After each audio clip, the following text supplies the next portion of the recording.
ಹೊಸಪೇಟೆ ಸಮೀಪದ ದೇವನಗುಂದಿಯ ಬ್ಲಂಟಿಂಗ್ ಪ್ಲಾಂಟ್ನಲ್ಲಿ petrol diesel stock ಕಡಿಮೆಯಾಗಿದೆ ಅಂತ ಹೇಳಲಾಗ್ತಾ ಇದೆ.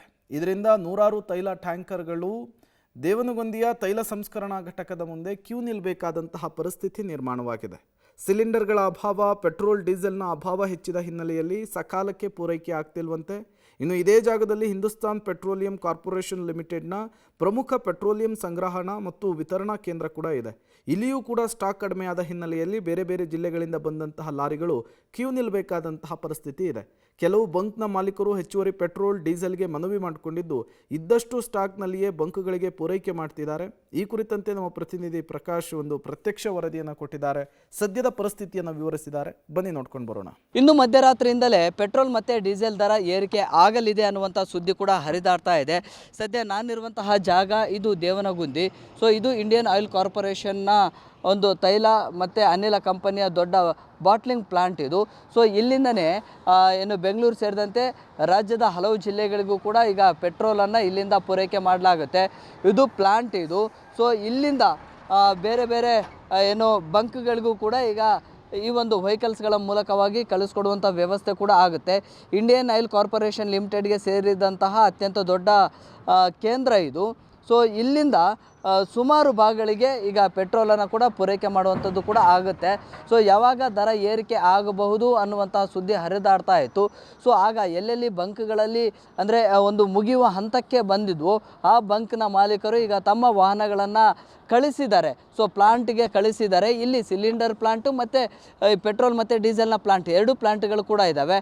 ಈಗ ಇಲ್ಲಿ ಪೆಟ್ರೋಲ್ನ ದರ, ಡೀಸೆಲ್ನ ದರ ಹೆಚ್ಚಾಗಬಹುದು ಅನ್ನುವಂಥ ಕಾರಣಕ್ಕಾಗಿ ಈಗ ಬಂಕ್ನ ಮಾಲೀಕರು ಹೆಚ್ಚೆಚ್ಚಾಗಿ ಈಗ ತೈಲ ಟ್ಯಾಂಕರ್ಗಳನ್ನು ಈಗ ಈ ಒಂದು ಪ್ಲಾಂಟಿಗೆ ಕಳಿಸಿಕೊಡುವಂಥ ಕೆಲಸ ಆಗ್ತಾ ಇದೆ.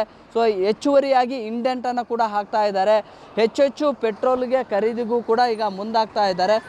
ಹೀಗಾಗಿ ಬೆಂಗಳೂರು ಸೇರಿದಂತೆ ಯಾವ್ಯಾವ ಜಿಲ್ಲೆಗಳ ಬಂಕ್ನವರು ಇಲ್ಲಿಂದ ಖರೀದಿ ಮಾಡ್ತಾಯಿದ್ರು ಎಲ್ಲ ವೆಹಿಕಲ್ಸ್ಗಳು ಕೂಡ ಇದೀಗ ಪ್ಲಾಂಟ್ ಬಳಿ ಬಂದು ಈಗ ಏನು ಹೆಚ್ಚುವರಿಯಾಗಿ ಖರೀದಿ ಮಾಡೋದಕ್ಕೆ ಮತ್ತು ಹೆಚ್ಚುವರಿ ಬೇಡಿಕೆಯನ್ನು ಇಡುವಂಥ ಕೆಲಸವನ್ನು ಕೂಡ ಮಾಡ್ತಾ ಇದ್ದಾರೆ. ನೂರಾರು ಲಾರಿಗಳು ಈಗ ಪ್ಲಾಂಟ್ನ ಮುಂಭಾಗಕ್ಕೆ ಬಂದಿದ್ದಾವೆ. ಹಾಗೆ ಮುಂದಕ್ಕೆ ತೋರಿಸುವಂಥ ಪ್ರಯತ್ನವನ್ನು ಕೂಡ ಮಾಡ್ತೇನೆ. ಯಾವಾಗ ಪೆಟ್ರೋಲ್ನ ದರ ಹೆಚ್ಚಾಗ್ಬೋದು ಅನ್ನುವಂಥ ಸುದ್ದಿ ಹರಿದಾಡತೊಡಗಿತು. ಆಗಿನಿಂದ ಈಗ ಸುಮಾರು ಬಂಕ್ನ ಮಾಲೀಕರು ಕೂಡ ತಮ್ಮದೇ ಒಂದು 2-3 ಲಾರಿಗಳು ಇತ್ತು ಅಂದರೆ ಅಥವಾ 2-3 ಲಾರಿಗಳನ್ನು ಲೀಸ್ಗೆ ಇಟ್ಟುಕೊಂಡ್ರು ಅಂತಂದರೆ ಆ ಒಂದು ಲಾರಿಗಳನ್ನು ನೇರವಾಗಿ ಈ ಪ್ಲಾಂಟ್ನ ಬಳಿ ಕಳಿಸ್ಕೊಡುವಂಥ ವ್ಯವಸ್ಥೆಗಳು ಕೂಡ ಆಗುತ್ತೆ. ರಸ್ತೆಯ ಎರಡೂ ಬದಿಗಳಲ್ಲಿ ಕೂಡ ಈಗ ನೂರಾರು ಲಾರಿಗಳು ಕೂಡ ನಿಂತಿದ್ದಾವೆ. ನೋಡಿ, ಆ ಭಾಗಕ್ಕೆ ಕೂಡ ಒಂದೇ ಸಮನೆ ಕ್ಯೂನಲ್ಲಿ ನಿಂತಿದ್ದಾವೆ. ಬೆಳಿಗ್ಗೆಯಿಂದಲೂ ಕೂಡ ಲಾರಿಗಳು ಇಲ್ಲೇ ನಿಂತಿದ್ದಾವೆ. ಹೆಚ್ಚುವರಿಯಾಗಿ ನಮಗೆ ಪೆಟ್ರೋಲನ್ನು ಪೂರೈಕೆ ಮಾಡಬೇಕು, ಡೀಸೆಲನ್ನು ಪೂರೈಕೆ ಮಾಡಬೇಕು. ನಮ್ಮ ಬೇಡಿಕೆ ಏನಿದೆ ಆ ಬೇಡಿಕೆಗೆ ತಕ್ಕಂತೆ ಹೆಚ್ಚುವರಿಯಾಗಿ ಕೊಡಬೇಕು ಅನ್ನುವಂತಹ ಇಂಡೆಂಟನ್ನು ಕೂಡ ಹಾಕ್ತಾ ಇದ್ದಾರೆ. ಆದರೆ ಇಲ್ಲಿ ಎಷ್ಟು ಪ್ರಮಾಣದಲ್ಲಿ ಸಿಗ್ತಾ ಇದೆ ಆ ಪ್ರಮಾಣಕ್ಕೆ ತಕ್ಕಂತೆ ಮಾತ್ರ ಇಲ್ಲಿ ಪೂರೈಕೆ ಮಾಡುವಂಥ ಕೆಲಸವನ್ನು ಇಂಡಿಯನ್ ಆಯಿಲ್ ಕಾರ್ಪೊರೇಷನ್ ಅಧಿಕಾರಿಗಳು ಮಾಡ್ತಾ ಇದ್ದಾರೆ. ಸದ್ಯಕ್ಕೆ ದೇವನಗುಂದಿ ಪ್ಲಾಂಟ್ನ ಬಳಿ ಈಗ ಬರುವಂತಹ ಲಾರಿಗಳ ಸಂಖ್ಯೆ ಹೆಚ್ಚಾಗ್ತಾ ಇದೆ. ಈ ಮೂಲಕವಾಗಿ ಎಲ್ಲ ಬಂಕ್ಗಳಿಗೂ ಕೂಡ ಸಮಾನವಾಗಿ ಹಂಚಿಕೆ ಮಾಡುವಂಥ ಪ್ರಯತ್ನವನ್ನು ಈಗ ಅಧಿಕಾರಿಗಳು ಮಾಡ್ತಾ ಇದ್ದಾರೆ. ಅದರಲ್ಲೂ ಕೂಡ ಪ್ರೀಮಿಯಂ ಪೆಟ್ರೋಲ್ ಏನಿದೆ ಅವುಗಳನ್ನು ಹೆಚ್ಚಾಗಿ ಇದನ್ನೇ ನೀವು ತೆಗೆದುಕೊಂಡು ಹೋಗಿ ಅನ್ನುವಂತಹ ಮಾಹಿತಿಯನ್ನು ಅಥವಾ ಮಾಲೀಕರಿಗೆ ಹೇಳುವಂಥ ಪ್ರಯತ್ನವನ್ನು ಅಧಿಕಾರಿಗಳು ಮಾಡ್ತಾ ಇದ್ದಾರೆ. ಅಂದರೆ ನಾರ್ಮಲ್ ಪೆಟ್ರೋಲ್ಗಿಂತ ಪ್ರೀಮಿಯಂ ಪೆಟ್ರೋಲ್ಗೆ ಪ್ರಿಫೇರ್ ಮಾಡ್ತಾ ಇದ್ದಾರೆ. ಅಂದರೆ ಪ್ರೀಮಿಯಂ ಪೆಟ್ರೋಲು ಒಂದು ಸ್ವಲ್ಪ ಹಣ ಜಾಸ್ತಿ, ಅದು ಸ್ಟಾಕ್ ಇದೆ. ಈಗ ನಾರ್ಮಲ್ ಪೆಟ್ರೋಲಲ್ಲಿ ಕೊಂಚ ಅಭಾವ ಇದೆ.